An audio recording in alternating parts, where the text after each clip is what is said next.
Did you know that there was a women's movement, at least one, in South Africa, that did a remarkable job on de Klerk? Yes.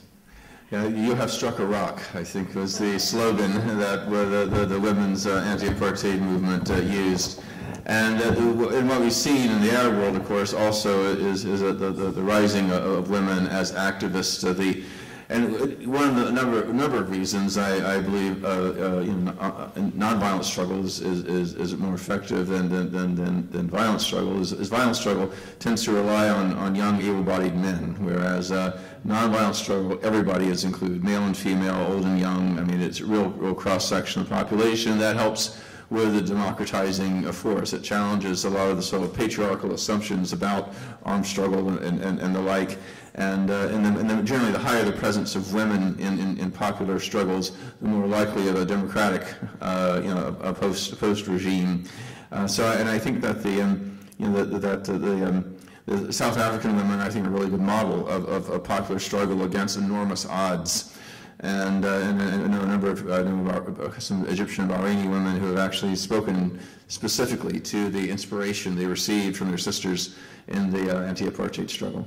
I would like to add to that Tunisia was the first country that introduced parity in the Muslim world between men and women. And that was already in 1956 by Bourguiba. I know Tunisia relatively well, and it was amazing, the first television of the revolt in Tunisia. You saw women all over the place, all over the place. The best countries from that point of view, so Tunisia, Turkey, Indonesia, southern Philippines. And whenever I'm there, I'm often invited to Muslim meetings, and I see women participating not only in parity with men, but above them, being better read, more educated, more non-violent, more democratic.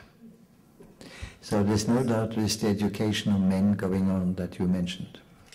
I believe that there is a lot of vitality in the ideas that Professor Gaitung and Jean Sharp have presented. I think, however, that we have now come, sadly, to the point where we have a neo-fascist government in this country. And I do not think it will tolerate a mass movement that is going to have fundamental change. I think at that point that the terrorism laws or other laws will be invoked, and that will be the end of that. So I'd like your opinions about that. Thank you. They will not tolerate it, and their non-tolerance will not be the end of it. The non-tolerance will not be the end of it. That's when the struggle starts. And we see word neo-fascist or structurally fascist or whatever, I have no difficulty with that one. But you see, if this movement is strong enough, and it does something like an agricultural cooperative or a college teaching, and the teachers are retired professors, it will be very difficult to move against it. We will do then exactly the same as the US manages in Afghanistan. The way they are fighting, they create more Taliban than ever. Der Spiegel, the German magazine, says for each Taliban killed, 50 new are born. I would put it more like 20. So I don't think they will win that one, you see. There is still much democratic nerve in this country. But the point about the Occupy movement, so far they have not come up with a positive approach. They have to do that. Then they will have to go to Obama, to the Obamas of the world, and ask for their cooperation. And this is then my problem with the negative non-violence we have seen in the Arab world. What Gandhi was saying was, don't coerce the other side, convert them. Conversion instead of coercion. So you say to Mubarak, you have been running your country wrongly, my friend, but you know an awful lot and you're a clever guy. Why don't you join us?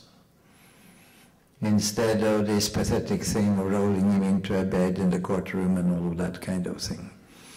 So that would be the next step, and we would like Obama and the Romneys to join them. You just say that even if the anti-terrorism laws are enforced in the worst case scenario ways, they would still be less draconian than what we've seen in Poland, East Germany, Czechoslovakia, Egypt, Tunisia, Chile, Bolivia, Indonesia, and other places, where we have seen successful uprisings by the people against them. And I think there's really is enough of a libertarian streak, not just in the left, but in segments of the right as well, in this country. And I think we would definitely see, as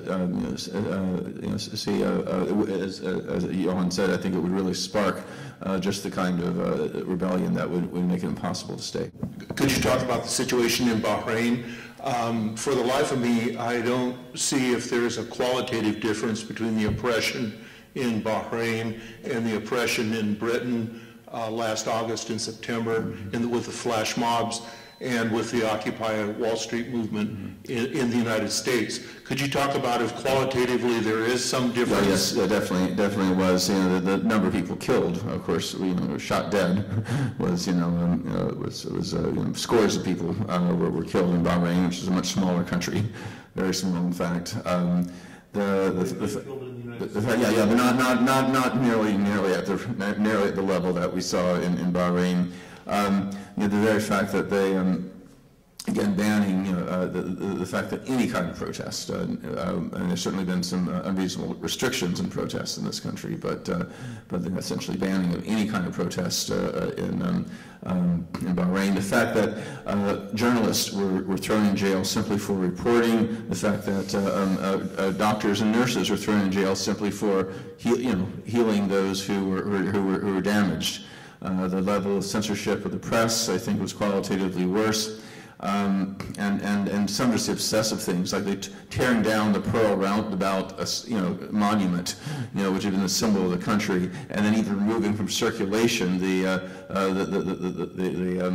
bill, the currency that had it on the back. I mean, these guys are just totally obsessive. The fact that they had a foreign invasion to help put it down because they couldn't do it themselves when the Saudis crossed the causeway and to suppress it. So I don't want to downplay the very real restrictions and civil liberties that we've seen in some in Britain, U.S. and Western countries, but I do think it's safe to say that Bahrain has been qualitatively worse. I would just like to add 2 sentences to Steve's point, which I agree completely. And the point is simply this: Bahrain is important because the GCC, the 7 countries in the Gulf area, are Muslim countries.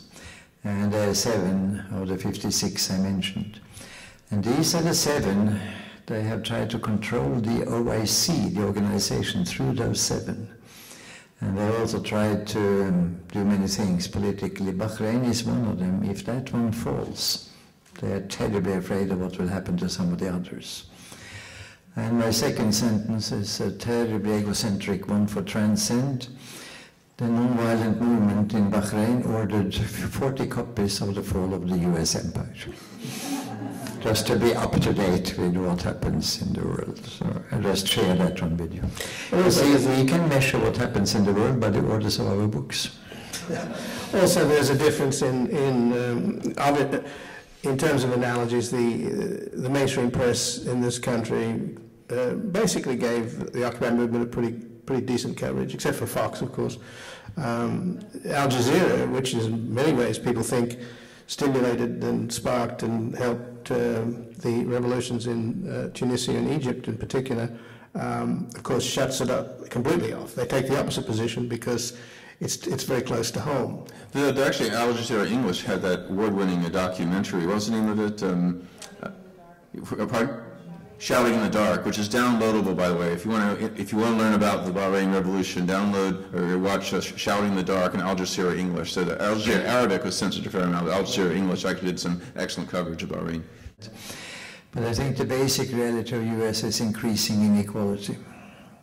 It's a disaster. So I had a book, The Spirit Level, by the 2 Britons, the 2 English. And what a shame for the economists that the economists didn't write that book.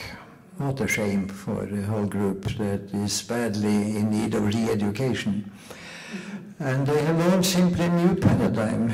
If you want to solve problems, increase equality. It is not economic growth. It is equality growth that matters. Now, in China, you also have people becoming unfathomably rich, but they're lifting the bottom. When I went to the ministry to ask them how did you do it, the first thing they said was, do you know one thing? You're the first Westerner who has come and asked us.